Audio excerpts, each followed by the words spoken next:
Saya ingin mulai dengan sebuah pertanyaan sederhana. Pernah nggak kamu merasa sudah bekerja keras bertahun-tahun, tapi tabungan rasanya segitu-gitu saja? Pagi berangkat kerja, sore pulang capek. Musim ganti musim, tahun berganti tahun. Uang datang, lalu pergi lagi. Kadang bukan untuk hal mewah, tapi untuk kebutuhan yang terpaksa. Sakit, sekolah anak, biaya hidup yang terus naik. Di desa, banyak petani yang menyimpan tabungannya dalam bentuk sapi. Di kota, banyak orang mulai melirik emas. Dua-duanya sering disebut sebagai tabungan orang sabar. Tapi pertanyaannya, benarkah sapi dan emas itu tabungan yang aman? Atau jangan-jangan cuma mitos yang diwariskan turun-temurun? Saya sering dengar kalimat seperti ini. Kalau punya sapi, pasti aman. Atau emas nggak pernah bohong, nilainya selalu naik. Kedengarannya menenangkan ya. Seolah-olah ada satu cara sederhana untuk menjaga masa depan. Tapi di sisi lain, saya juga melihat cerita yang berbeda. Ada petani yang bertahun-tahun memelihara sapi, tapi ketika dijual, hasilnya habis untuk menutup biaya yang tak perasa. Ada juga orang yang membeli emas dengan harapan kaya, tapi akhirnya dijual rugi karena salah waktu. Di titik ini, banyak dari kita bingung. Harus percaya siapa? Tradisi, omongan orang, atau pengalaman sendiri yang kadang pahit. Masalahnya bukan cuma soal sapi atau emas. Masalahnya adalah cara kita memandang tabungan. Apakah tabungan itu sekedar menyimpan sesuatu, atau seharusnya menjadi alat untuk memberi rasa aman, tenang, dan masa depan yang lebih baik? Saya yakin, kamu yang sedang mendengarkan ini punya satu keinginan yang sama dengan saya dan kita semua. Bekerja hari ini agar esok tidak terlalu cemas. Di video ini, kita tidak akan menghakimi, tidak menyebut siapa yang paling benar. Kita akan duduk sebentar, menenangkan pikiran, dan melihat lebih jujur. Tabungan petani berupa sapi dan emas, mitos atau fakta? Dan yang lebih penting, apa makna menabung yang sebenarnya untuk hidup kita? Saya tumbuh di lingkungan yang tidak asing dengan cerita sapi dan emas. Bukan karena keluarga saya kaya, justru sebaliknya. Saya besar dengan cara pandang bahwa uang itu harus dijaga, bukan dihamburkan. Saya masih ingat betul, waktu kecil saya sering diajak ke kandang sapi milik keluarga. Bagi orang lain, mungkin hanya kandang sederhana. Tapi bagi orang tua saya, itu seperti brankas berjalan. Setiap sapi punya cerita. Dibeli dari hasil panen yang disisihkan sedikit demi sedikit. Dirawat dengan sabar, diberi makan, dimandikan. Tidak pernah dihitung harian, tapi diyakini akan terasa saat dibutuhkan. Waktu itu saya percaya sepenuhnya. Dalam pikiran saya, sapi adalah bentuk tabungan paling nyata. Bisa dilihat, bisa disentuh, bisa dirawat. Sampai suatu hari, saya menyaksikan sendiri bagaimana tabungan itu diuji. Sapi yang sudah dipelihara bertahun-tahun terpaksa dijual. Bukan karena ingin untung, tapi karena ada kebutuhan mendesak, biaya yang tidak bisa ditunda.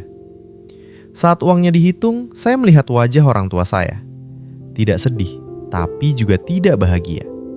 Ada rasa lega, tapi juga rasa kehilangan. Di situ saya mulai bertanya dalam hati, kalau ini benar-benar tabungan, kenapa rasanya seperti habis tanpa sisa? Bertahun-tahun kemudian, saat saya mulai punya penghasilan sendiri, saya mencoba cara lain. Saya ikut-ikutan orang membeli emas. Katanya aman, katanya nilainya naik terus. Awalnya terasa bangga. Pegang emas, simpan rapi, ada rasa tenang yang sulit dijelaskan. Tapi lagi-lagi, hidup punya caranya sendiri untuk menguji keyakinan kita. Ketika saya butuh uang cepat, emas itu dijual. Harganya memang naik dibanding waktu beli. Tapi setelah dihitung, selisihnya tidak sebesar yang saya bayangkan. Saya baru sadar satu hal penting. Selama ini, saya menabung, tapi tidak pernah benar-benar mengelola tabungan itu. Saya hanya mengikuti apa yang dipercaya orang-orang sebelum saya, tanpa benar-benar memahami risikonya, tanpa menghitung biaya perawatan, waktu, dan peluang yang hilang. Dari sapi, saya belajar tentang kesabaran.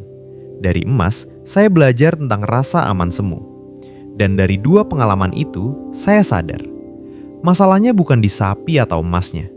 Masalahnya ada di cara berpikir saya tentang tabungan. Tabungan bukan sekedar menyimpan bentuk. Tabungan adalah tentang tujuan, kesadaran, dan kesiapan menghadapi hidup. Dan disinilah perjalanan pemahaman saya benar-benar dimulai. Di titik ini saya ingin kita berhenti sebentar. Tarik nafas, dan bertanya dengan jujur pada diri sendiri. Sebenarnya apa itu tabungan? Banyak dari kita mengira tabungan adalah benda, sapi, emas, tanah, atau uang di rekening. Padahal itu hanya wadah. Tabungan yang sesungguhnya adalah nilai yang kita simpan dari waktu ke waktu. Nilai dari tenaga, nilai dari waktu, nilai dari pengorbanan hari ini untuk ketenangan esok hari. Mari kita bahas pelan-pelan. Sapi sering dianggap tabungan karena satu alasan utama: tidak mudah dicairkan. Untuk menjual sapi, perlu waktu, tenaga, dan keputusan besar. Justru disitulah keuntungannya. Sapi mengajarkan disiplin, tidak impulsif, tidak mudah tergoda. Tapi sapi juga punya biaya yang sering tidak disadari. Pakan, perawatan, risiko sakit, bahkan risiko mati. Kalau tidak dihitung, nilai tabungan itu bisa bocor pelan-pelan tanpa kita sadar. Sekarang emas. Emas dipercaya karena satu hal: nilainya cenderung bertahan dalam jangka panjang. Bukan karena cepat kaya, tapi karena menjaga daya beli. Masalahnya, banyak orang membeli emas dengan harapan instan. Padahal emas bekerja pelan, diam, tidak berisik. Kalau dibeli tanpa tujuan, emas bisa jadi sekedar barang simpanan yang dijual saat terdesak, bukan alat perencanaan. Jadi, apakah sapi dan emas itu mitos? Jawabannya bukan mitos, tapi juga bukan solusi ajaib. Sapi dan emas itu seperti pisau. Di tangan orang yang paham, bisa sangat berguna. Di tangan orang yang asal pakai, bisa melukai diri sendiri. Kuncinya ada pada 3 hal sederhana. Pertama, tujuan. Menabung untuk apa? Dana darurat? Pendidikan? Masa tua? Kedua, kesadaran biaya. Apa yang kita korbankan untuk menyimpan tabungan itu? Ketiga, keseimbangan. Tidak semua tabungan harus dalam satu bentuk. Petani yang bijak tidak hanya punya sapi, ia juga punya simpanan liquid. Orang kota yang bijak tidak hanya pegang emas, ia juga punya cadangan yang mudah diakses. Tabungan yang sehat bukan soal ikut tren, tapi soal mengenal diri sendiri dan kondisi hidup kita. Dan di titik ini, saya ingin kita belajar satu hal penting. Tabungan bukan untuk dipamerkan. Tabungan adalah alat untuk mengurangi kecemasan hidup. Kalau sapi dan emas membuat hidupmu lebih tenang, itu fakta. Tapi kalau justru menambah beban pikiran, mungkin cara kita yang perlu diubah. Saya ingin bercerita tentang seseorang yang saya kenal baik. Mari kita sebut saja namanya Kang Soleh. Kang Soleh adalah petani sederhana.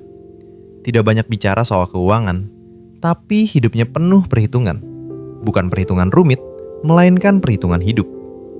Setiap kali panen, Kang Soleh selalu melakukan hal yang sama. Hasil panen tidak pernah langsung habis. Sebagiannya disisihkan untuk kebutuhan harian, sebagiannya lagi diubah menjadi sapi. Bukan 1-2 ekor, sedikit demi sedikit. Bagi Kang Soleh, sapi bukan simbol kekayaan. Sapi adalah penjaga hasil keringat. Ia pernah berkata kepada saya, "Kalau uang dipegang, cepat habis. Kalau jadi sapi, saya mikir 1000 kali sebelum jual." Tahun-tahun berlalu, jumlah sapi bertambah. Tapi hidup Kang Soleh tetap sederhana. Rumahnya tidak banyak berubah. Pakaiannya biasa saja. Sampai suatu musim datang lebih berat dari biasanya. Hasil panen menurun, biaya hidup naik. Dan di saat yang sama, anaknya harus masuk sekolah dengan biaya yang tidak kecil. Disitulah ujian sebenarnya datang. Kang Soleh menjual 1 ekor sapi. Bukan dengan emosi, bukan dengan panik. Ia sudah menghitung dari awal, sapi mana yang bisa dilepas dan sapi mana yang harus tetap dijaga. Yang menarik, Setelah menjual sapi itu, Kang Soleh tidak merasa jatuh, tidak merasa bangkrut. Justru ia berkata, memang inilah fungsinya.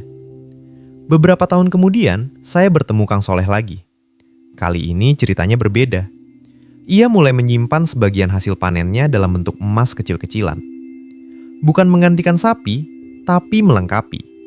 Katanya, kalau sapi itu untuk rencana besar, emas ini untuk jaga-jaga cepat. Suatu hari, istrinya sakit dan perlu biaya cepat. Tidak ada sapi yang dijual. Ia mengambil emasnya, dijual, dan selesai tanpa harus mengganggu tabungan utama. Di situ saya benar-benar melihat satu hal penting. Bukan soal sapinya, bukan soal emasnya, tapi soal cara berpikir Kang Soleh. Ia tidak menabung karena ikut-ikutan. Ia menabung karena tahu batas hidupnya. Ia tidak berharap sapi membuatnya kaya mendadak. Ia tidak berharap emas mengubah nasib dalam semalam. Kang Soleh paham satu hal. Tabungan bukan untuk gaya. Tabungan adalah alat bertahan. Ia tidak menaruh semua harapan di satu tempat. Ia menyeimbangkan. Dan yang paling penting, ia selalu tahu kapan harus menyimpan dan kapan harus melepaskan. Dari Kang Soleh, saya belajar bahwa tabungan yang baik bukan yang paling besar nilainya, tapi yang paling tepat fungsinya. Sekarang, saya ingin kamu berhenti sejenak. Bukan untuk menghitung uang, bukan untuk membandingkan diri dengan orang lain, tapi untuk bercermin. Coba tanyakan pada diri sendiri dengan jujur. Selama ini aku menabung untuk apa? Untuk rasa aman? Atau hanya untuk merasa sudah melakukan sesuatu? Apakah tabungan yang aku miliki hari ini benar-benar membuat hidupku lebih tenang? Atau justru menambah beban pikiran karena takut rusak, takut turun nilai, takut salah langkah? Kita sering terlalu sibuk mencari bentuk tabungan terbaik, sampai lupa bertanya, apakah tabungan ini sesuai dengan hidupku? Kalau kamu seorang petani, apakah sapimu benar-benar kamu rawat dengan perhitungan? Atau hanya mengikuti kebiasaan orang-orang sebelum kamu? Kalau kamu pekerja di kota, apakah emas yang kamu beli punya tujuan jelas? Atau hanya karena takut uangmu habis kalau tidak diubah bentuk? Coba refleksikan satu hal ini. Apakah kamu menabung dengan sadar atau menabung karena takut? Takut miskin, takut tertinggal, takut masa depan. Tidak salah menabung karena takut. Kita semua manusia.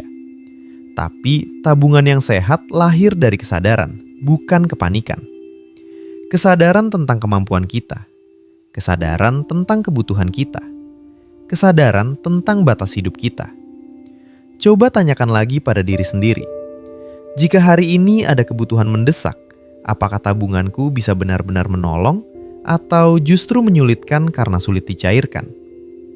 Apakah aku menaruh semua tabunganku di satu tempat, lalu berharap hidup akan baik-baik saja? Atau aku sudah mulai menyeimbangkan, sedikit untuk jangka panjang, sedikit untuk keadaan darurat? Tidak perlu menjawabnya sekarang. Tidak perlu juga merasa bersalah. Refleksi bukan untuk menyalahkan masa lalu. Refleksi adalah untuk memperbaiki langkah ke depan. Karena tabungan terbaik bukan yang paling banyak, melainkan yang paling membuat kita tidur lebih nyenyak di malam hari. Dan mungkin setelah merenung sejauh ini, kamu mulai sadar satu hal kecil tapi penting. Yang perlu kita benahi pertama kali bukan sapinya, bukan emasnya, tapi cara kita memaknai menabung. Di akhir cerita ini, saya ingin kita kembali ke pertanyaan awal. Tabungan petani, sapi dan emas, mitos atau fakta? Jawabannya sederhana, tapi sering kita lewatkan. Keduanya bisa menjadi fakta kalau kita menggunakannya dengan sadar. Dan keduanya bisa berubah menjadi mitos kalau kita berharap terlalu banyak tanpa memahami risikonya. Sapi bukan sekedar hewan ternak. Ia adalah simbol kesabaran, disiplin, dan waktu. Emas bukan sekedar logam mulia. Ia adalah simbol penjaga nilai dan ketenangan jangka panjang. Tapi tidak satu pun dari keduanya adalah jawaban mutlak. Hidup kita berbeda-beda, kondisi kita tidak sama. Yang bekerja di sawah, yang bekerja di kantor, yang berdagang, semua punya kebutuhan dan tantangan sendiri. Karena itu, tabungan yang sehat selalu bicara tentang keseimbangan. Keseimbangan antara yang mudah dicairkan dan yang dijaga jangka panjang. Keseimbangan antara rasa aman hari ini dan rencana esok hari. Keseimbangan antara harapan dan kenyataan. Saya belajar satu hal penting dari perjalanan ini. Tabungan bukan tentang menjadi kaya lebih cepat. Tabungan adalah tentang bertahan dengan tenang. Tentang tidak panik saat masalah datang.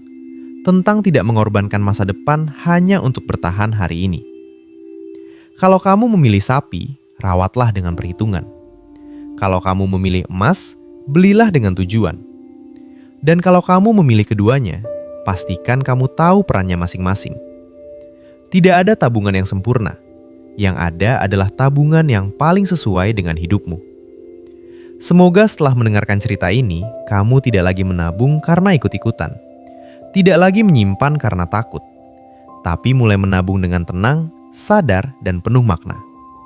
Karena pada akhirnya, tabungan terbaik bukan yang membuat orang lain kagum, melainkan yang membuat kita merasa aman saat hidup diuji. Terima kasih sudah mendengarkan. Semoga cerita ini menemani langkahmu dan memberi sedikit ketenangan dalam perjalanan hidup kita bersama.